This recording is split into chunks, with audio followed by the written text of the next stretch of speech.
सत श्री अकाल प्यारे विद्यार्थियों, मैं प्रेम कुमार मित्तल, प्रिंसीपल सरकारी सीनियर सैकेंडरी स्कूल झुंबा, ਜ਼ਿਲ੍ਹਾ ਬਠਿੰਡਾ। मैं अज ਤੁਹਾਡੇ रूबरू होया एक नवा विषय लैके। विषय है शख्सियत। की है शख्सियत? जे अंग्रेजी च गल करिए तो इस नूं परसनैलिटी कहंदे ने। भाव मैं की हाँ, किद्दां दा हाँ, किवें लोग मैनू पहचानते ने, ये मेरी शख्सियत है, थोड़ी भी शख्सियत है।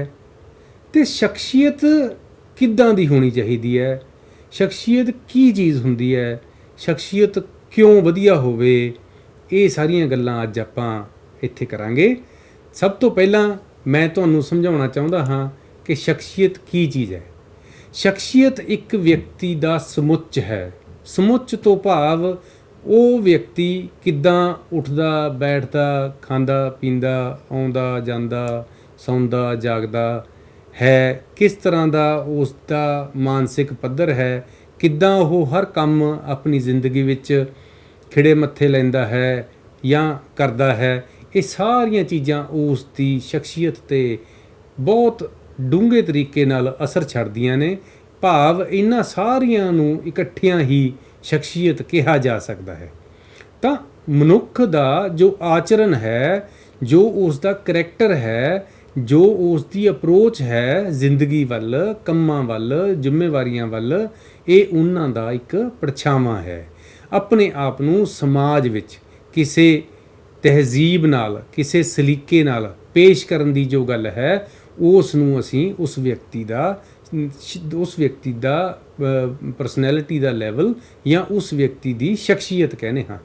तो जे यह शख्सियत है तो फिर इस तो भाव ये लेना चाहिए है कि इसका निखार तो बहुत जरूरी है। शख्सियत जदों किसी भी व्यक्ति की असी देखते हाँ तो उस विच दो तरह के जो रूप ने सानू वो नज़र आते हैं। एक चढ़ती कला हो सकती है, एक ढहंदी कला हो सकती है। तो साडा जो पहला काम है, पहला फर्ज है, वो असी ये पहचान करिए कि असी किस कैटेगरी विच फॉल करते हैं, असी किहड़ी कैटेगरी विच आउणे आ, तो किस तरह असी जे ढहंदी कला च हाँ तो चढ़ती कला च होना है, किस तरह असी अपनी परसनैलिटी डिवेलप करनी है, जिस नाल साडे सारे काम है जिहड़े वो बहुत वधिया तरीके नाल होण, लोग सानू ना सिर्फ चंगा समझण बल्कि साडे नाल उसे तरह विचरण ते वर्ताव करन जिस तरह असी उन्हां नाल करना चाहुंदे हाँ, एक वधिया शख्सियत के रूप विच। शख्सियत इसलिए प्रभावशाली होनी चाहिए है।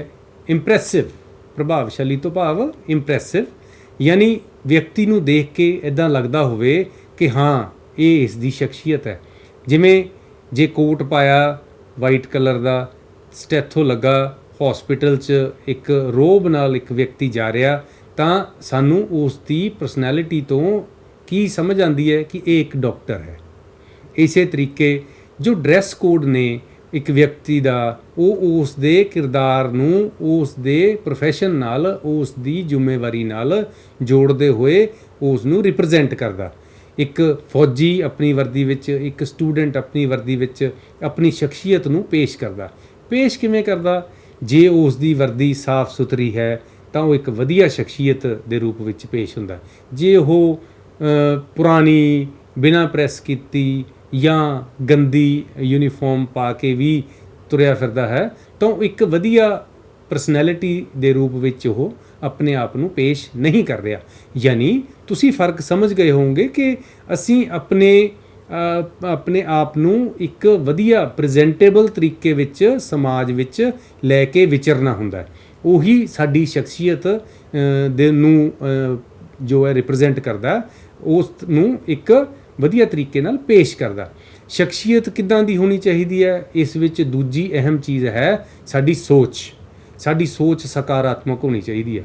ਜੇ ਅਸੀਂ ਹਰੇਕ ਕੰਮ ਨੂੰ ਪੋਜ਼ਿਟਿਵ ਤਰੀਕੇ ਨਾਲ ਸੋਚਾਂਗੇ ਤਾਂ ਅਸੀਂ ਇੱਕ ਵਧੀਆ ਸ਼ਖਸੀਅਤ ਲੋਕਾਂ ਸਾਹਮਣੇ ਪੇਸ਼ ਕਰਾਂਗੇ। ਜਦੋਂ ਅਸੀਂ ਪੋਜ਼ਿਟਿਵ ਸੈਂਸ ਦੀ ਗੱਲ ਕਰਦੇ ਹਾਂ, ਭਾਵ ਸਾਨੂੰ ਹਰ ਗੱਲ 'ਚੋਂ ਇਹ ਲੱਗਣਾ ਚਾਹੀਦਾ ਹੈ ਵੀ ਇਸ ਵਿੱਚ ਚੰਗਾ ਕੀ ਹੈ।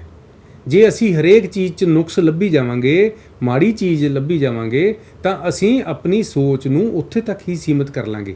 ਜੇ ਅਸੀਂ ਉਸ ਵਿੱਚ ਚੰਗੀ ਚੀਜ਼ ਲੱਭਾਂਗੇ ਤਾਂ ਸਾਨੂੰ ਉਹ ਚੀਜ਼ ਸਾਨੂੰ ਉਸ ਬਾਰੇ ਇੱਕ ਖੁਸ਼ੀ ਦੀ ਭਾਵਨਾ ਮਹਿਸੂਸ ਕਰਵਾਏਗੀ।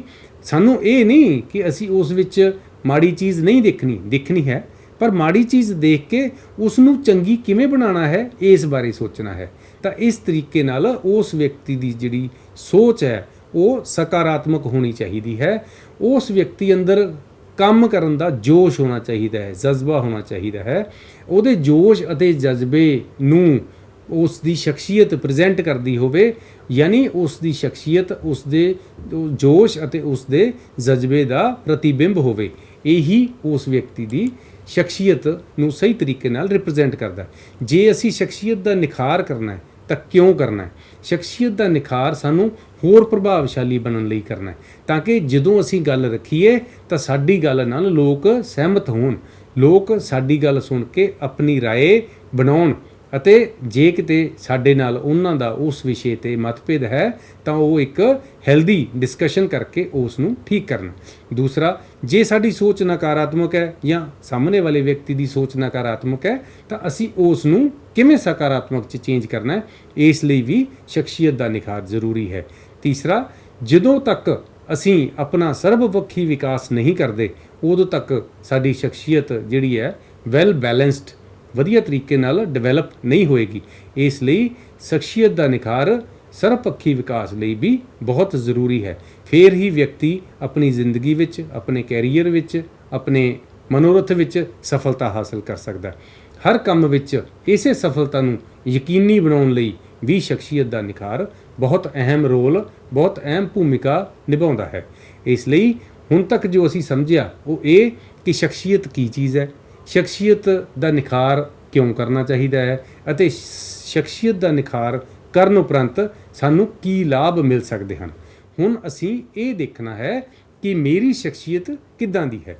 ਜਦੋਂ ਅਸੀਂ ਇਹ ਦੇਖਾਂਗੇ ਤਾਂ ਸਾਨੂੰ ਇਹ ਸਮਝਣਾ ਪਊਗਾ ਕਿ ਮੇਰੀ ਸ਼ਖਸੀਅਤ ਜੋ ਹੈ ਉਹ ਇਸ ਟਾਈਮ ਇਸ ਲੈਵਲ 'ਤੇ ਹੈ, ਇਸ ਦਾ ਮੈਂ ਨਿਖਾਰ ਕਰਨਾ ਹੈ, ਇਸ ਵਿੱਚ ਮੈਂ ਸੁਧਾਰ ਲਿਆਉਣਾ, ਇਸ ਨੂੰ ਮੈਂ ਸਕਾਰਾਤਮਕ ਬਣਾਉਣਾ, ਇਸ ਨੂੰ ਮੈਂ ਪੋਜ਼ਿਟਿਵ ਬਣਾਉਣਾ।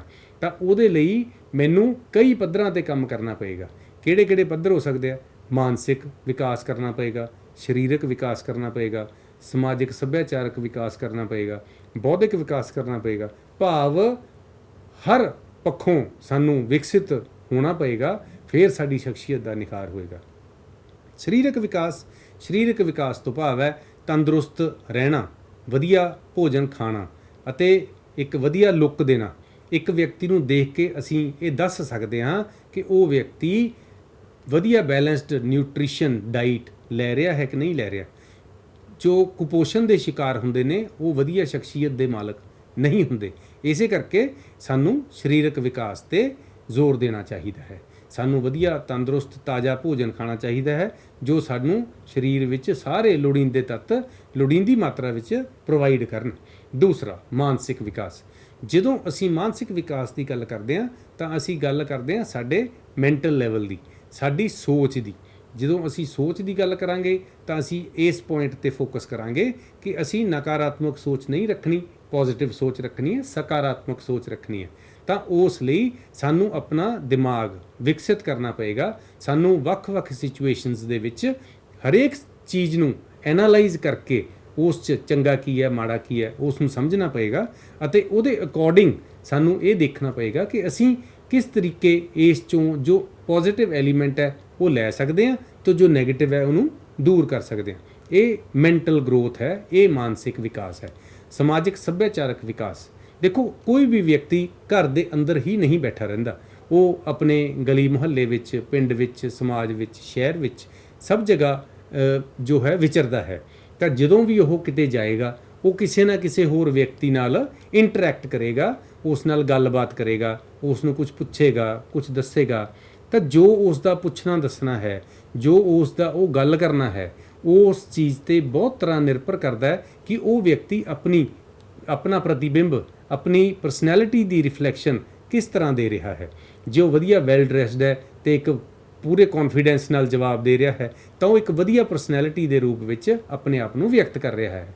ਪਰ ਜੇ ਉਹ ਇਹ ਨਹੀਂ ਕਰ ਪਾ ਰਿਹਾ ਤਾਂ ਉਸ ਨੂੰ ਆਪਣੀ ਸ਼ਖਸੀਅਤ ਨੂੰ ਉਭਾਰਨ ਦੀ ਲੋੜ ਹੈ, ਆਪਣੀ ਪਰਸਨੈਲਿਟੀ ਨੂੰ ਡਿਵੈਲਪ ਕਰਨ ਦੀ ਲੋੜ ਹੈ। ਬੌਧਿਕ ਵਿਕਾਸ ਤੋਂ ਭਾਵ ਹੈ ਨੌਲੇਜ ਪੁਆਇੰਟ ਆਫ ਵਿਊ ਤੋਂ। ਜੇ ਅਸੀਂ ਗਿਆਨ ਹਾਸਲ ਨਹੀਂ ਕਰਦੇ, ਸਾਨੂੰ ਕਿਸੇ ਚੀਜ਼ ਬਾਰੇ ਪ੍ਰੋਪਰ ਜਾਣਕਾਰੀ ਨਹੀਂ, ਤਾਂ ਸਾਡਾ ਬੌਧਿਕ ਵਿਕਾਸ ਜਿਹੜਾ ਹੈ ਕਿਤੇ ਨਾ ਕਿਤੇ ਉਹ ਕਮਜ਼ੋਰ ਹੈ। ਤਾਂ ਬੌਧਿਕ ਵਿਕਾਸ ਲਈ ਸਾਨੂੰ ਜੋ ਸਾਡੀ ਉਮਰ ਮੁਤਾਬਕ, ਸਾਡੀ ਸੋਚ ਮੁਤਾਬਕ ਸਾਨੂੰ ਸਿੱਖਣਾ ਚਾਹੀਦਾ, ਉਸ ਨੂੰ ਤਰਜੀਹ ਦੇ ਕੇ, ਅਹਿਮ ਸਮਝ ਕੇ ਸਮਾਂ ਰਹਿੰਦੇ ਜ਼ਰੂਰ ਸਿੱਖਣਾ ਚਾਹੀਦਾ ਹੈ। ਅਤੇ ਜਦੋਂ ਅਸੀਂ ਸਿੱਖਣ ਲੱਗਦੇ ਹਾਂ, ਪੂਰੀ ਤਨਦੇਹੀ ਨਾਲ ਸਾਨੂੰ ਮਿਹਨਤ ਕਰਕੇ ਉਸ ਚੀਜ਼ ਨੂੰ ਸਿੱਖਣਾ ਚਾਹੀਦਾ ਹੈ, ਤਾਂ ਕਿ ਸਾਡੇ ਉਸ ਵਿੱਚ ਜੋ ਅਸੀਂ ਉਹ 'ਚੋਂ ਸਕਿੱਲਸ ਡਿਵੈਲਪ ਕਰਨੀਆਂ, ਜੋ ਅਸੀਂ ਉਹਦੇ ਵਿੱਚੋਂ ਜੋ ਅੰਕ ਲੈਣੇ ਨੇ, ਉਹ ਸਾਰੀਆਂ ਚੀਜ਼ਾਂ ਸਾਡੀਆਂ ਜੋ ਹੈ ਉਹ ਇੱਕ ਪਾਰਟਿਕੂਲਰ ਲੈਵਲ, ਜੋ ਡਿਜ਼ਾਇਰਡ ਲੈਵਲ ਹੈ, ਉਸ ਤੋਂ ਉੱਪਰ ਹੋਣ।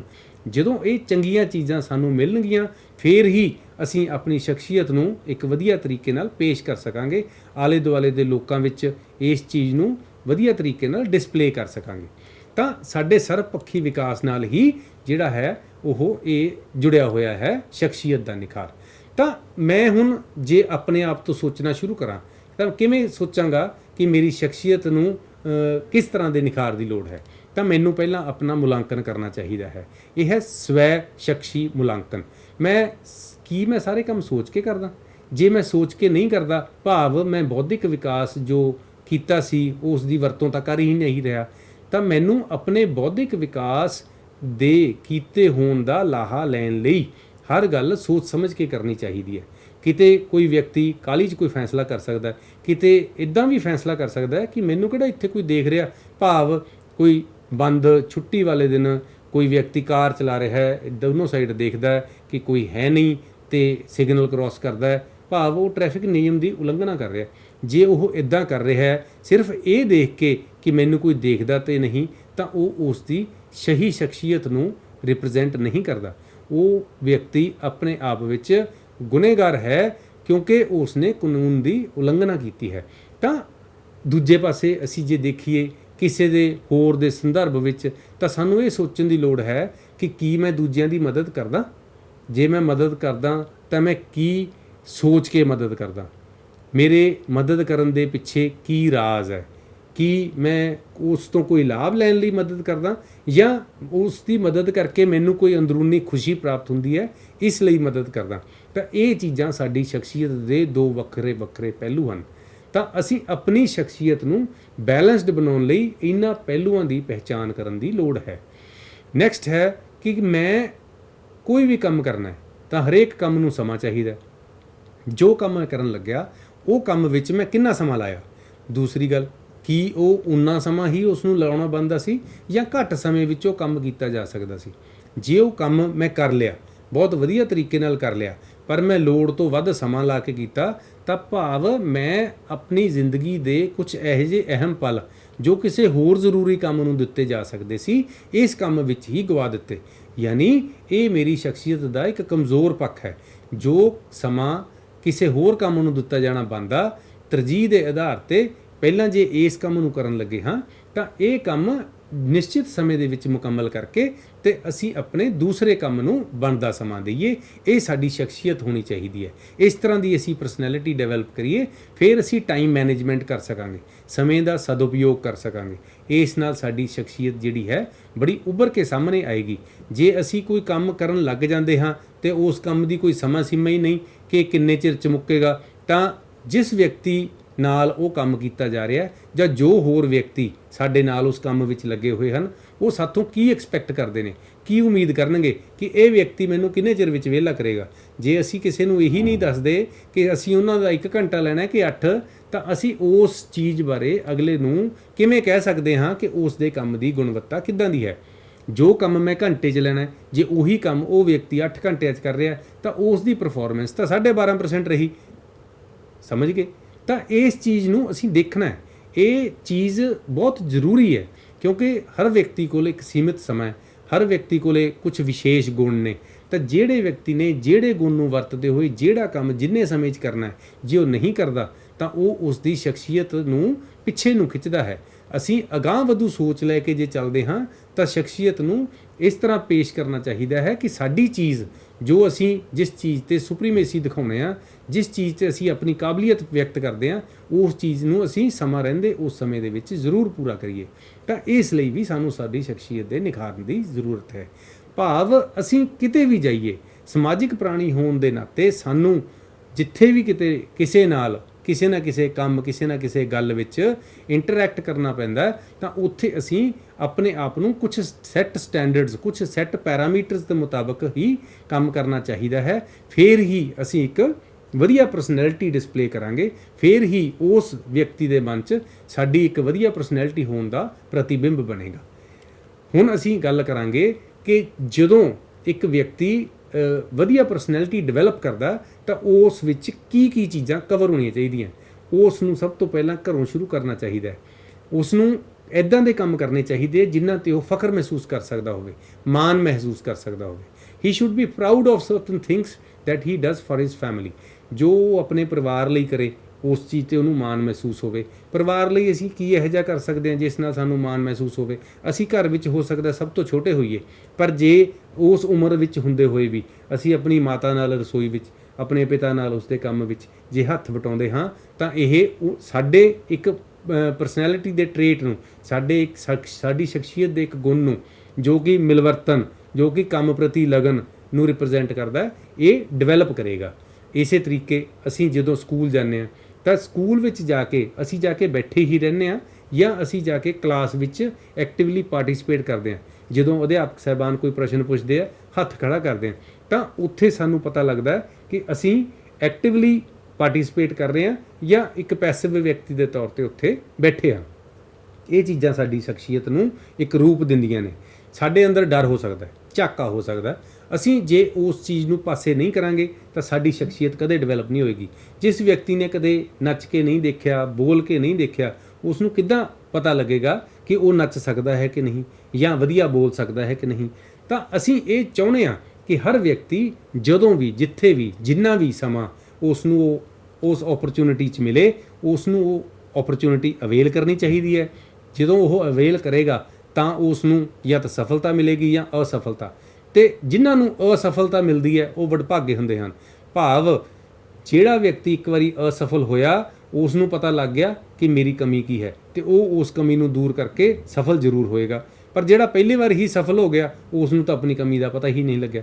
ਭਾਵ ਹਰ ਮੋੜ 'ਤੇ ਜਿੱਥੇ ਵੀ ਅਸੀਂ ਜੋ ਵੀ ਕੰਮ ਕਰਨਾ ਹੈ, ਜੇ ਸਾਨੂੰ ਇੱਦਾਂ ਦੇ ਮੌਕੇ ਮਿਲਣ ਤਾਂ ਸਾਨੂੰ ਉਹ ਮੌਕੇ ਯੂਜ਼ ਕਰਨੇ ਚਾਹੀਦੇ ਹਨ। ਉਹ ਸਾਨੂੰ ਓਪਰਚੁਨਿਟੀ ਦਿੰਦੇ ਹਨ ਜਿਨ੍ਹਾਂ 'ਚੋਂ ਅਸੀਂ ਫੇਲੀਅਰਸ ਅਤੇ ਸਕਸੈਸਿਸ ਦੇ ਥਰੂ ਆਪਣੇ ਕੈਰੀਅਰ ਨੂੰ, ਆਪਣੇ ਪ੍ਰੋਫੈਸ਼ਨ ਨੂੰ ਹੋਰ ਅੱਗੇ ਲੈ ਕੇ ਜਾ ਸਕਦੇ ਹਾਂ। ਸਮਾਜ ਵਿੱਚ ਅਸੀਂ ਵਿਚਰਦੇ ਹਾਂ, ਲੋਕਾਂ ਨਾਲ ਸਾਡੀ ਗੱਲਬਾਤ ਹੁੰਦੀ ਹੈ, ਰਾਬਤਾ ਕਾਇਮ ਹੁੰਦਾ, ਤਾਂ ਉਹਨਾਂ ਨੂੰ ਚੰਗੀਆਂ ਗੱਲਾਂ ਬਾਰੇ, ਚੰਗੇ ਵਿਚਾਰਾਂ ਬਾਰੇ ਪਤਾ ਲੱਗਣਾ ਚਾਹੀਦਾ ਹੈ ਸਾਡੇ। ਜੇ ਅਸੀਂ ਇਹ ਚੰਗੀਆਂ ਗੱਲਾਂ, ਚੰਗੇ ਕੰਮ ਕਰਦੇ ਹਾਂ, ਅਸੀਂ ਚੰਗੇ ਵਿਚਾਰ ਰੱਖਦੇ ਹਾਂ ਅਤੇ ਉਹਨਾਂ ਨੂੰ ਵਧੀਆ ਤਰੀਕੇ ਨਾਲ ਵਿਅਕਤ ਕਰਦੇ ਹਾਂ, ਫਿਰ ਉਹ ਵਿਅਕਤੀ ਸਾਡੀ ਇਸ ਜਾਣਕਾਰੀ ਤੋਂ ਪ੍ਰਭਾਵਿਤ ਹੋ ਕੇ ਕਿਤੇ ਵੀ ਜੇ ਜਾਣਗੇ ਤਾਂ ਉਹ ਗੱਲ ਕਰਨਗੇ ਕਿ ਡੈਸ਼ ਡੈਸ਼ ਵਿਅਕਤੀ ਨੇ ਆਹ ਗੱਲ ਕਹੀ, ਬਹੁਤ ਵਧੀਆ ਲੱਗੀ ਮੈਨੂੰ। ਤਾਂ ਇਹ ਇੱਕ ਚੰਗੀ ਚੀਜ਼ ਹੈ ਜੋ ਤੁਹਾਡੀ ਸ਼ਖਸੀਅਤ ਦਾ ਪਾਰਟ ਬਣ ਗਈ, ਜੋ ਤੁਹਾਡੇ ਨਾਂ ਦੇ ਨਾਲ ਜੁੜ ਗਈ। ਤਾਂ ਇਸੇ ਤਰ੍ਹਾਂ ਪਿੰਡ ਵਿੱਚ ਵੀ ਸੱਥ ਹੁੰਦੀ ਹੈ, ਕਿਤੇ ਕੋਈ ਫੰਕਸ਼ਨ ਹੁੰਦਾ ਹੈ, ਕੋਈ ਗੈਦਰਿੰਗ ਹੁੰਦੀ ਹੈ, ਤਾਂ ਤੁਸੀਂ ਆਪਣੇ ਆਪ ਨੂੰ ਇੱਕ ਵਧੀਆ ਤਰੀਕੇ ਨਾਲ ਪੇਸ਼ ਕਰਨਾ।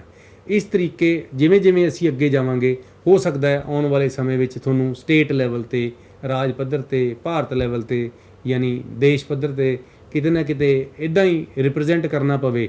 ਹੋ ਸਕਦਾ ਹੈ ਮੁਲਕ ਰਿਪਰੈਜ਼ੈਂਟ ਕਰਨਾ ਪਵੇ। ਤਾਂ ਉੱਥੇ ਜਦੋਂ ਅਸੀਂ ਇਹ ਚੀਜ਼ ਕਰਨੀ ਹੈ ਤਾਂ ਸਾਡੇ ਕਿਰਦਾਰ 'ਚੋਂ ਇਹ ਚੀਜ਼ ਝਲਕਣੀ ਚਾਹੀਦੀ ਹੈ। ਤਾਂ ਇਹ ਚੀਜ਼ ਸ਼ਖਸੀਅਤ ਦੇ ਨਿਖਾਰ ਨਾਲ ਹੀ ਆਉਣੀ ਹੈ। ਤਾਂ ਸ਼ਖਸੀਅਤ ਦਾ ਨਿਖਾਰ ਜਿਹੜਾ ਹੈ ਇਸ ਤਰੀਕੇ ਬਹੁਤ ਜ਼ਰੂਰੀ ਹੈ।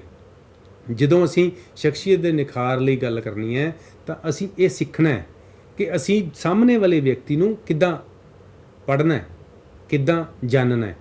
ਉਹ ਵਿਅਕਤੀ ਨੂੰ ਜਾਣਨ ਲਈ ਸਾਨੂੰ ਉਹਦੇ ਨਾਲ ਗੱਲ ਕਰਨੀ ਪੈਂਦੀ ਹੈ। ਉਹ ਗੱਲ ਕਰਨ ਸਮੇਂ ਜੇ ਅਸੀਂ ਹੀ ਬੋਲੀ ਜਾਵਾਂਗੇ, ਉਸ ਵਿਅਕਤੀ ਨੂੰ ਸੁਣਾਂਗੇ ਨਹੀਂ, ਤਾਂ ਸਾਨੂੰ ਉਹਦੇ ਵਿਚਾਰ ਕਿੱਦਾਂ ਪਤਾ ਲੱਗਣਗੇ। ਦੂਸਰੀ ਗੱਲ, ਤੁਹਾਡੀ ਗੱਲ ਜੇ ਅਗਲੇ ਨੂੰ ਚੰਗੀ ਨਹੀਂ ਲੱਗਦੀ ਤਾਂ ਹੋ ਸਕਦਾ ਉਹ ਵਿਅਕਤੀ ਆਪਣੀ ਗੱਲ ਹੀ ਨਾ ਕਰੇ। ਭਾਵ ਸਾਹਮਣੇ ਵਾਲੇ ਵਿਅਕਤੀ ਨੂੰ ਅਤੇ ਆਪਣੇ ਆਪ ਨੂੰ ਇੱਕ ਵਾਰਤਾਲਾਪ ਦੇ ਵਿੱਚ ਇੰਨਾ ਕੁ ਸਮਾਂ, ਇੰਨੀ ਕੁ ਸਪੇਸ ਦੇਣੀ ਚਾਹੀਦੀ ਹੈ ਕਿ ਤੁਸੀਂ ਆਪਣੀ ਗੱਲ ਕਹਿ ਸਕੋ, ਅਗਲਾ ਵੀ ਆਪਣੀ ਗੱਲ ਕਹਿ ਸਕੇ ਤੇ ਦੋਨੋਂ ਆਪਣੀ ਪ੍ਰਤੀਕਿਰਿਆ ਦੇ ਸਕਣ। ਬੋਲਣ ਵਾਲੇ ਨੂੰ ਸਤਿਕਾਰ ਮਿਲਣਾ ਚਾਹੀਦਾ ਹੈ, ਫਿਰ ਹੀ ਉਹਦੇ ਵਿਚਾਰ ਤੇ ਆਪਣੇ ਵਿਚਾਰ ਪਤਾ ਲੱਗਣਗੇ। ਦੋਨਾਂ ਦੇ ਵਿਚਾਰ ਕੋਈ ਜ਼ਰੂਰੀ ਨਹੀਂ ਸੇਮ ਹੋਣ, ਇਸ ਲਈ ਇਹਨਾਂ ਵਿਚਾਰਾਂ ਵਿੱਚ ਜੋ ਸਮਾਨਤਾ ਜਾਂ ਅਸਮਾਨਤਾ ਹੈ ਉਸ ਚੀਜ਼ ਦਾ ਰਿਗਾਰਡ ਕਰਨਾ ਚਾਹੀਦਾ, ਉਸ ਚੀਜ਼ ਨੂੰ ਮੇਨਟੇਨ ਕਰਨਾ ਚਾਹੀਦਾ। ਹੋ ਸਕਦਾ ਉਹ ਵਿਅਕਤੀ ਦੀ ਜੋ ਸੋਚ ਹੈ ਉਹ ਕਿਸੇ ਹੋਰ ਲੌਜਿਕ ਤੇ ਖੜੀ ਹੋਵੇ ਤੇ ਤੁਹਾਡੀ ਸੋਚ ਹੈ ਕਿਸੇ ਹੋਰ ਲੌਜਿਕ ਤੇ ਖੜੀ ਹੋਵੇ। ਕੋਈ ਜ਼ਰੂਰੀ ਨਹੀਂ ਵੀ ਦੋਨਾਂ ਵਿੱਚੋਂ ਇੱਕ ਗਲਤ ਹੀ ਹੋਏਗਾ, ਦੋਨੋਂ ਸਹੀ ਵੀ ਹੋ ਸਕਦੇ ਨੇ, ਪਰ ਡਿਸਕਸ਼ਨ ਕੀਤੇ ਬਿਨਾ ਇਹ ਚੀਜ਼ ਨਹੀਂ ਪਤਾ ਲੱਗਦੀ। ਇਸ ਲਈ ਬੋਲਣ ਵਾਲੇ ਨੂੰ, ਸੁਣਨ ਵਾਲੇ ਨੂੰ ਤੇ ਬੋਲਣ ਵਾਲੇ ਨੂੰ ਇੱਕ ਦੂਜੇ ਦਾ ਰਿਗਾਰਡ ਕਰਨਾ ਚਾਹੀਦਾ ਹੈ। ਦੋਨਾਂ ਦੇ ਵਿਚਾਰ ਸਮਝਣੇ ਚਾਹੀਦੇ ਆ। ਜੇ ਉਹਨਾਂ ਵਿੱਚ ਸਿਮਿਲੈਰਿਟੀਜ਼ ਨੇ ਉਹਨਾਂ ਨੂੰ ਵੀ, ਤੇ ਜੇ ਉਹਨਾਂ ਦੇ ਵਿੱਚ ਡਿਫਰੈਂਸਿਸ ਨੇ, ਅਸਮਾਨਤਾਵਾਂ ਨੇ, ਉਹਨਾਂ ਨੂੰ ਵੀ ਪ੍ਰੋਪਰ ਬਣਦੀ ਰਿਸਪੈਕਟ, ਸਤਿਕਾਰ ਦੇਣਾ ਚਾਹੀਦਾ ਹੈ। ਕੋਈ ਵੀ ਪ੍ਰਸ਼ਨ ਮੈਂ ਸਾਹਮਣੇ ਵਾਲੇ ਵਿਅਕਤੀ ਤੋਂ ਪੁੱਛਣਾ ਤਾਂ ਉਸ ਤੋਂ ਪਹਿਲਾਂ ਮੈਨੂੰ ਸੋਚਣਾ ਚਾਹੀਦਾ ਹੈ ਕਿ ਜੇ ਉਹ ਵਿਅਕਤੀ ਮੈਥੋਂ ਇਹੀ ਸਵਾਲ ਪੁੱਛੇ ਤਾਂ ਮੈਨੂੰ ਕਿੱਦਾਂ ਦਾ ਲੱਗੇਗਾ, ਚੰਗਾ ਲੱਗੇਗਾ ਕਿ ਬੁਰਾ ਲੱਗੇਗਾ। ਜੇ ਮੈਂ ਇਸ ਚੀਜ਼ ਦਾ ਵਿਚਾਰ ਕਰ ਲਿਆ ਤਾਂ ਮੈਨੂੰ ਇਸ ਚੀਜ਼ ਦੀ ਜਾਗਰਤੀ ਜ਼ਰੂਰ ਹੋਏਗੀ ਕਿ ਉਸ ਵਿਅਕਤੀ ਦਾ ਮੈਂ ਇਹ ਸਵਾਲ ਪੁੱਛ ਕੇ ਮਨ ਤਾਂ ਨਹੀਂ ਦੁਖਾ ਰਿਹਾ। ਜੇ ਨਹੀਂ ਦੁਖਾ ਰਿਹਾ ਤਾਂ ਮੈਨੂੰ ਉਹ ਸਵਾਲ ਜ਼ਰੂਰ ਪੁੱਛਣਾ ਚਾਹੀਦਾ। ਸਵਾਲ ਪੁੱਛਣ ਸਮੇਂ ਉਹ ਸਲੀਕਾ, ਉਹ ਤਹਿਜ਼ੀਬ ਮੇਰੇ ਬੋਲਾਂ 'ਚੋਂ ਝਲਕਣੀ ਚਾਹੀਦੀ ਹੈ, ਜਿਸ ਨਾਲ ਉਸ ਦੇ ਮਨ ਨੂੰ ਕਿਸੇ ਕਿਸਮ ਦੀ ਠੇਸ ਨਾ ਪਹੁੰਚੇ। ਜੇ ਮੈਂ ਇਹ ਕਰਨ ਵਿੱਚ ਸਫਲ ਹੋਇਆ ਤਾਂ ਮੈਂ ਆਪਣੀ ਪਰਸਨੈਲਿਟੀ ਨੂੰ ਇੱਕ ਵਧੀਆ ਤਰੀਕੇ ਨਾਲ ਨਿਖਾਰ ਰਿਹਾ ਹਾਂ। ਇਹ ਚੀਜ਼ ਸਾਡੇ ਸਾਹਮਣੇ ਉੱਭਰ ਕੇ ਆਏਗੀ। ਜਦੋਂ ਅਸੀਂ ਕਿਸੇ ਵਿਅਕਤੀ ਦੀ ਮਦਦ ਕਰਦੇ ਹਾਂ ਤਾਂ ਮਦਦ ਕਰਨ ਸਮੇਂ ਸਾਨੂੰ ਖੁੱਲ੍ਹਦਿਲੀ ਨਾਲ ਮਦਦ ਕਰਨੀ ਚਾਹੀਦੀ ਹੈ। ਜੋ ਮਦਦ ਅਸੀਂ ਇਹ ਸੋਚ ਕੇ ਕਰਦੇ ਹਾਂ ਵੀ ਕੱਲ੍ਹ ਨੂੰ ਇਹ ਵੀ ਮੇਰੀ ਮਦਦ ਕਰੇ, ਉਹ ਮਦਦ ਨਹੀਂ ਹੁੰਦੀ। ਉਹ ਬੇਸਿਕਲੀ ਅਸੀਂ ਇਹ ਸੋਚ ਰਹੇ ਹੁੰਦੇ ਹਾਂ ਕਿ ਜੇ ਅੱਜ ਮੈਂ ਇਹਦੀ ਨਾ ਕੀਤੀ ਤਾਂ ਕੱਲ੍ਹ ਨੂੰ ਇਹਨੇ ਮੇਰੀ ਮਦਦ ਨਹੀਂ ਕਰਨੀ। ਇਸ ਤਰੀਕੇ ਦੀ ਮਦਦ ਨੂੰ ਅਸੀਂ ਸਰਵਿਸ ਨਹੀਂ ਕਹਿੰਦੇ। ਨਿਸਵਾਰਥ ਸੇਵਾ ਜਦੋਂ ਅਸੀਂ ਕਰਦੇ ਹਾਂ ਤਾਂ ਉਹ ਚੀਜ਼ ਸਾਡੇ ਲਈ ਬਹੁਤ ਲਾਹੇਵੰਦ ਸਿੱਧ ਹੁੰਦੀ ਹੈ। ਉਹ ਸਾਡੀ ਪਰਸਨੈਲਿਟੀ ਨੂੰ ਬਹੁਤ ਉੱਪਰ ਚੁੱਕ ਕੇ ਲੈ ਕੇ ਜਾਂਦੀ ਹੈ। ਮਦਰ ਟੈਰੇਸਾ ਨੂੰ ਤੁਸੀਂ ਭਲੀ ਭਾਂਤੀ ਜਾਣਦੇ ਹੋ। ਭਾਈ ਕਨ੍ਹਈਆ ਜੀ ਪੰਜਾਬ ਵਿੱਚ ਬੱਚਾ ਜਾਣਦਾ ਹੈ। ਤਾਂ ਇਹਨਾਂ ਵਿਅਕਤੀਆਂ ਨੇ ਕੀ ਸੋਚਿਆ, ਕੀ ਸੋਚ ਕੇ ਮਦਦ ਕੀਤੀ ਵੀ ਕੱਲ੍ਹ ਨੂੰ ਉਹ ਵਿਅਕਤੀ ਸਾਡੀ ਮਦਦ ਕਰਨਗੇ? ਨਹੀਂ, ਮਦਦ ਕਰਨ ਲੱਗੇ ਕਦੇ ਵੀ ਇਹ ਸੋਚਣਾ ਨਹੀਂ ਚਾਹੀਦਾ ਕਿ ਸਾਨੂੰ ਇਸ ਦੇ ਬਦਲੇ ਮਦਦ ਵਾਪਸ ਮਿਲੇ। ਇਹ ਤੁਹਾਡੀ ਸ਼ਖਸੀਅਤ ਦਾ ਬਹੁਤ ਅਹਿਮ ਹਿੱਸਾ ਹੋਣਾ ਚਾਹੀਦਾ ਹੈ। ਕਿਸੇ ਵਿਅਕਤੀ ਦੀ ਸਮੱਸਿਆ ਸਮਝ ਕੇ ਉਸ ਦਾ ਹੱਲ ਕਰਨ ਦੀ ਕੋਸ਼ਿਸ਼ ਕਰਨਾ, ਇਹ ਤੁਹਾਡੇ ਜਿਹੜੇ ਹੈ ਸ਼ਖਸੀਅਤ ਨੂੰ ਇੱਕ ਵਧੀਆ ਤਰੀਕੇ ਨਾਲ ਪੋਲਿਸ਼ ਕਰਦਾ, ਪੇਸ਼ ਕਰਦਾ, ਜਿਸ ਨਾਲ ਤੁਸੀਂ ਆਉਣ ਵਾਲੇ ਟਾਈਮ ਵਿੱਚ ਕਿਸੇ ਵੀ ਗਰੁੱਪ ਵਿੱਚ, ਕਿਸੇ ਵੀ ਸੰਸਥਾ 'ਚ ਜਿੱਥੇ ਰਲ ਮਿਲ ਕੇ ਬਹੁਤ ਸਾਰੇ ਵਿਅਕਤੀ ਕੰਮ ਕਰਦੇ ਨੇ, ਉੱਥੇ ਆਪਣੇ ਆਪ ਨੂੰ ਵਧੀਆ ਤਰੀਕੇ ਨਾਲ ਪੇਸ਼ ਕਰ ਪਾਓਗੇ। ਸਾਥੀਆਂ ਦਾ ਸਹਿਯੋਗ ਲੈਣਾ ਆਉਣਾ ਚਾਹੀਦਾ। ਅਸੀਂ ਕਿਸੇ ਤੋਂ ਮਦਦ ਲੈਣੀ ਹੈ, ਅਸੀਂ ਰੋਹਬ ਨਾਲ ਨਹੀਂ ਲੈ ਸਕਦੇ। ਰੋਹਬ ਜੋ ਹੁੰਦਾ ਉਹ ਇੱਕ ਹੋਰ ਐਟੀਟਿਊਡ ਹੈ, ਪਰ ਕੋਆਪਰੇਸ਼ਨ ਜਿਹੜੀ ਹੁੰਦੀ ਹੈ, ਸਹਿਯੋਗ ਹੁੰਦਾ ਜਿਹੜਾ, ਉਹ ਇੱਕ ਹੋਰ ਐਟੀਟਿਊਡ ਹੈ। ਤਾਂ ਸਾਨੂੰ ਰੋਹਬ ਮਾਰਨ ਦੀ ਬਜਾਏ, ਆਕੜ ਦਿਖਾਉਣ ਦੀ ਬਜਾਏ ਕੋਆਪਰੇਸ਼ਨ ਨਾਲ ਕੰਮ ਕਰਨ ਦਾ ਜਿਹੜਾ ਸਲੀਕਾ ਹੈ ਉਹ ਸਿੱਖਣਾ ਚਾਹੀਦਾ, ਉਹ ਲੋਕਾਂ ਅੱਗੇ ਪੇਸ਼ ਕਰਨਾ ਚਾਹੀਦਾ। ਉਹਦੇ ਨਾਲ ਹੀ ਕਿਸੇ ਨਾਲ ਗੱਲਬਾਤ ਕਰਨੀ ਚਾਹੀਦੀ ਹੈ। ਇਹ ਚੀਜ਼ਾਂ ਸਾਡੀ ਪਰਸਨੈਲਿਟੀ ਨੂੰ, ਸਾਡੀ ਸ਼ਖਸੀਅਤ ਨੂੰ ਉਭਾਰਦੀਆਂ ਨੇ। ਇਹਨਾਂ ਨਾਲ ਸਾਡੀ ਸ਼ਖਸੀਅਤ ਦਾ ਜਿਹੜਾ ਹੈ ਵਿਕਾਸ ਹੁੰਦਾ। ਸਾਡੀਆਂ ਵੱਖ-ਵੱਖ ਕਿਰਿਆਵਾਂ ਨੇ। ਅਸੀਂ ਜਦੋਂ ਕੋਈ ਕਿਰਿਆ ਕਰਦੇ ਹਾਂ ਉਸ ਵਿੱਚ ਅਸੀਂ ਆਪਣੀ ਪਰਸਨੈਲਿਟੀ ਡਿਸਪਲੇ ਕਰਦੇ ਹਾਂ। ਚਾਹੇ ਉਹ ਸਪੋਰਟਸਮੈਨਸ਼ਿਪ ਹੈ, ਜਦੋਂ ਗਰਾਊਂਡ ਵਿੱਚ ਬੱਚੇ ਖੇਡਦੇ ਨੇ, ਇੱਕ ਬੱਚਾ ਜਿਹੜਾ ਵਧੀਆ ਖੇਡਦਾ ਹੈ, ਦੂਜਾ ਉਸ ਨੂੰ ਦੇਖਦਾ ਹੈ ਕਿ ਇਹ ਕਿਵੇਂ ਖੇਡਦਾ। ਜੇ ਤਾਂ ਉਹ ਉਸ ਨੂੰ ਦੇਖ ਕੇ ਉਸ ਨੂੰ ਉੱਦਾਂ ਹੀ ਖੇਡਦਾ ਤਾਂ ਉਹ ਉਸ ਤੋਂ ਸਿੱਖ ਰਿਹਾ ਹੈ ਕਿ ਵਧੀਆ ਸਪੋਰਟਸਮੈਨਸ਼ਿਪ ਕੀ ਹੈ। ਪਰ ਜੇ ਉਸ ਨੂੰ ਉੱਦਾਂ ਪਰਫਾਰਮ ਕਰਦੇ ਦੇਖ ਕੇ ਉਸ ਤੋਂ ਖਾਰ ਖਾਂਦਾ ਹੈ ਕਿ ਮੈਂ ਤਾਂ ਇੱਦਾਂ ਖੇਡ ਨਹੀਂ ਸਕਦਾ, ਮੈਂ ਇਹਨੂੰ ਵੀ ਨਹੀਂ ਇੱਦਾਂ ਖੇਡਣ ਦੇਣਾ, ਤਾਂ ਉਹ ਆਪਣੀ ਸ਼ਖਸੀਅਤ ਨੂੰ ਨਿਘਾਰ ਰਿਹਾ ਹੈ, ਉਸ ਨੂੰ ਲੋਅਰ ਲੈਵਲ 'ਤੇ ਲੈ ਕੇ ਜਾ ਰਿਹਾ ਹੈ, ਉਸ ਨੂੰ ਉਭਾਰ ਨਹੀਂ ਰਿਹਾ, ਉਸ ਨੂੰ ਅਪਲਿਫਟ ਨਹੀਂ ਕਰ ਰਿਹਾ। ਤਾਂ ਇੱਦਾਂ ਦੀਆਂ ਚੀਜ਼ਾਂ ਕਮਿਊਨਿਟੀ ਦੇ ਵਿੱਚ ਜਦੋਂ ਅਸੀਂ ਕਿਸੇ ਨਾਲ ਵਰਤਦੇ ਹਾਂ ਤਾਂ ਉਦੋਂ ਸਾਡੇ ਸਾਹਮਣੇ ਆਉਂਦੀਆਂ ਹਨ। ਤਾਂ ਅਸੀਂ ਕੀ ਸਮਝਣਾ ਹੈ ਇਸ ਚੀਜ਼ 'ਚੋਂ? ਅਸੀਂ ਇਹੀ ਚੀਜ਼ ਸਮਝਣੀ ਹੈ ਕਿ ਸਾਨੂੰ ਆਪਣੀ ਸ਼ਖਸੀਅਤ ਨੂੰ ਵਧੀਆ ਤਰੀਕੇ ਨਾਲ ਪ੍ਰਮੋਟ ਕਰਨ ਲਈ, ਵਧੀਆ ਤਰੀਕੇ ਨਾਲ ਡਿਵੈਲਪ ਕਰਨ ਲਈ ਹਰ ਚੀਜ਼ 'ਚੋਂ ਪੋਜ਼ੀਟਿਵ ਚੀਜ਼ ਲੈਣੀ ਹੈ, ਸਕਾਰਾਤਮਕ ਸੋਚ ਅਪਣਾਉਣੀ ਹੈ। ਜੋ ਸਾਡੇ 'ਚ ਕਮੀਆਂ ਨੇ, ਜੋ ਇਸ ਤਰ੍ਹਾਂ ਸਮਾਜ ਵਿੱਚ ਵਿਚਰਦੇ ਹੋਏ ਸਾਹਮਣੇ ਆਉਂਦੀਆਂ ਨੇ, ਉਹਨਾਂ ਨੂੰ ਇੱਕ-ਇੱਕ ਕਰਕੇ ਉਹਨਾਂ 'ਤੇ ਕੰਮ ਕਰਨਾ ਹੈ, ਉਹਨਾਂ ਨੂੰ ਰਿਮੂਵ ਕਰਨਾ ਹੈ ਤੇ ਆਪਣੇ ਉਹ ਸਾਰੇ ਕਮਜ਼ੋਰ ਪੱਖ ਹੈ ਜਿਹੜੇ ਉਹਨਾਂ ਨੂੰ ਆਪਣੀਆਂ ਤਾਕਤਾਂ ਬਣਾਉਣਾ ਹੈ, ਤਾਂ ਕਿ ਆਉਣ ਵਾਲੇ ਸਮੇਂ ਵਿੱਚ ਉਹ ਸਾਨੂੰ ਸਾਡੇ ਟੀਚੇ, ਸਾਡੇ ਗੋਲ ਤੇ ਸਾਡੇ ਪ੍ਰੋਫੈਸ਼ਨ 'ਚ ਵਧੀਆ ਰੈਂਕ ਪ੍ਰਾਪਤ ਕਰਨ ਵਿੱਚ ਸਾਡੀ ਬਹੁਤ ਸਹਾਇਤਾ ਕਰਨ। ਤੁਸੀਂ ਦੇਖਿਆ ਹੋਵੇਗਾ ਕਿ ਵੱਖ-ਵੱਖ ਜੋ ਕੋਰਸਿਸ ਚੱਲਦੇ ਨੇ, ਉਹਨਾਂ ਕੋਰਸਿਸ ਨੂੰ ਕਰਵਾਉਣ ਵਾਸਤੇ ਜੋ ਪਾਰਟਸ, ਜੋ ਕਿਸ਼ਤਾਂ ਤੁਸੀਂ ਸਮਝ ਸਕਦੇ ਹੋ ਉਹਦੇ ਵਿੱਚ ਚੱਲਦੀਆਂ ਨੇ, ਉਹ 'ਚ ਟੈਸਟ ਹੁੰਦਾ, ਟੈਸਟ ਤੋਂ ਬਾਅਦ ਇੰਟਰਵਿਊ ਹੁੰਦੀ ਹੈ। ਇਹ ਚੀਜ਼ਾਂ ਕਿਉਂ ਰੱਖੀਆਂ ਗਈਆਂ ਨੇ? ਉੱਥੇ ਇੱਕ ਵਿਅਕਤੀ ਆਪਣੇ ਆਪ ਨੂੰ ਇਸ ਤਰੀਕੇ ਨਾਲ ਪੇਸ਼ ਕਰੇਗਾ ਜਿੱਥੇ ਉਹ ਉਸ ਬਾਰੇ ਵਧੀਆ ਤਰੀਕੇ ਨਾਲ ਗੱਲ ਕਰਦੇ। ਜਦੋਂ ਉਹ ਇਸ ਤਰੀਕੇ ਨਾਲ ਗੱਲ ਕਰਦਾ ਹੈ ਤਾਂ ਉਸ ਨੂੰ ਸਮਝ ਆਉਂਦੀ ਹੈ ਕਿ ਮੈਂ ਇੱਕ ਗਰੁੱਪ 'ਚ ਕਿੱਦਾਂ ਕੰਮ ਕਰਨਾ। ਇੰਟਰਵਿਊ ਜਦੋਂ ਵਿਅਕਤੀ ਦਿੰਦਾ ਹੈ ਤਾਂ ਇੰਟਰਵਿਊ ਦੇ ਸਵਾਲਾਂ ਤੇ ਜਵਾਬਾਂ ਤੋਂ ਇੰਟਰਵਿਊ ਲੈਣ ਵਾਲਾ ਵਿਅਕਤੀ ਤੁਹਾਡਾ ਮੈਜਰਮੈਂਟ ਕਰ ਰਿਹਾ ਹੁੰਦਾ, ਤੁਹਾਡੀ ਸ਼ਖਸੀਅਤ ਨੂੰ ਨਾਪ ਰਿਹਾ ਹੁੰਦਾ ਕਿ ਤੁਸੀਂ ਕੀ ਉਸ ਜੌਬ ਲਈ ਕੇਪੇਬਲ ਹੋ। ਜਦੋਂ ਉਹ ਇੰਟਰਵਿਊ ਤੋਂ ਪਹਿਲਾਂ ਗਰੁੱਪ ਡਿਸਕਸ਼ਨ ਦਿੰਦੇ ਨੇ ਤਾਂ ਉਹ ਇਹ ਦੇਖਦੇ ਨੇ ਕਿ ਇੱਕ ਗਰੁੱਪ ਵਿੱਚ ਜੇ ਇਸ ਵਿਅਕਤੀ ਨੂੰ ਕੰਮ ਕਰਨਾ ਪਵੇ ਤਾਂ ਉਹ ਕਿੱਦਾਂ ਕਰੇਗਾ। ਹੁਣ ਇੱਕ ਵਿਅਕਤੀ ਨੇ ਰਿਟਨ ਟੈਸਟ ਦਿੱਤਾ, ਰਿਟਨ ਟੈਸਟ ਕਲੀਅਰ ਹੋ ਗਿਆ, ਗਰੁੱਪ ਡਿਸਕਸ਼ਨ ਦੇ ਵਿੱਚ ਭਾਗ ਲਿਆ, ਗਰੁੱਪ ਡਿਸਕਸ਼ਨ ਕਲੀਅਰ ਹੋ ਗਈ, ਇੰਟਰਵਿਊ ਦੇ ਵਿੱਚ ਗਿਆ, ਇੰਟਰਵਿਊ ਕਲੀਅਰ ਹੋ ਗਈ। ਭਾਵ ਉਸ ਨੇ ਇੰਡੀਵਿਜੂਅਲ ਪੱਧਰ ਤੇ, ਗਰੁੱਪ ਦੇ ਪੱਧਰ ਤੇ ਇੱਕ ਹਾਇਰ ਲੈਵਲ ਦੇ ਆਫੀਸਰ ਨਾਲ ਗੱਲ ਕਰਨ ਵਾਲੇ ਪੱਧਰ ਤੇ, ਤਿੰਨੋਂ ਪੱਧਰ ਤੇ ਆਪਣੀ ਪਰਸਨੈਲਿਟੀ ਨੂੰ ਵਧੀਆ ਤਰੀਕੇ ਨਾਲ ਪੇਸ਼ ਕੀਤਾ, ਜਿਸ ਕਰਕੇ ਉਸ ਵਿਅਕਤੀ ਦਾ ਜੋ ਉਹ ਨੌਕਰੀ ਲਈ ਹੱਕ ਸਿੱਧ ਹੋ ਗਿਆ।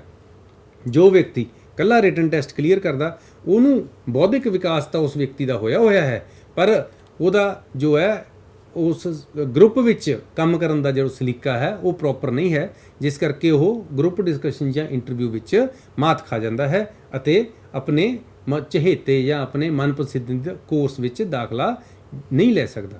ਇਸ ਲਈ ਸਾਨੂੰ ਇਹਨਾਂ ਚੀਜ਼ਾਂ ਨੂੰ ਅਹਿਮ ਮੰਨਦੇ ਹੋਏ ਆਪਣੀ ਨੈਗੇਟਿਵ ਸੋਚ ਨੂੰ ਪੋਜ਼ਿਟਿਵ ਬਣਾਉਣਾ ਅਤੇ ਆਪਣੇ ਸਾਰੀਆਂ ਵੀਕਨੈਸਿਸ ਨੂੰ, ਆਪਣੀਆਂ ਕਮਜ਼ੋਰੀਆਂ ਨੂੰ ਆਪਣੀ ਸਟਰੈਂਥਸ ਬਣਾਉਣਾ, ਆਪਣੀ ਤਾਕਤ ਬਣਾਉਣਾ, ਤਾਂ ਕਿ ਸਾਡੀ ਸ਼ਖਸੀਅਤ ਦਾ ਨਿਖਾਰ ਜਿਹੜਾ ਹੈ, ਸਾਡੀ ਸ਼ਖਸੀਅਤ ਦੀ ਜਿਹੜੀ ਡਿਵੈਲਪਮੈਂਟ ਹੈ ਉਹ ਇੱਕ ਵਧੀਆ ਤਰੀਕੇ ਨਾਲ ਹੋਵੇ ਅਤੇ ਅਸੀਂ ਉਸ ਨੂੰ ਆਪਣੇ ਲਾਈਫ ਵਿੱਚ, ਆਪਣੇ ਕੈਰੀਅਰ ਵਿੱਚ ਯੂਜ਼ ਕਰ ਸਕੀਏ।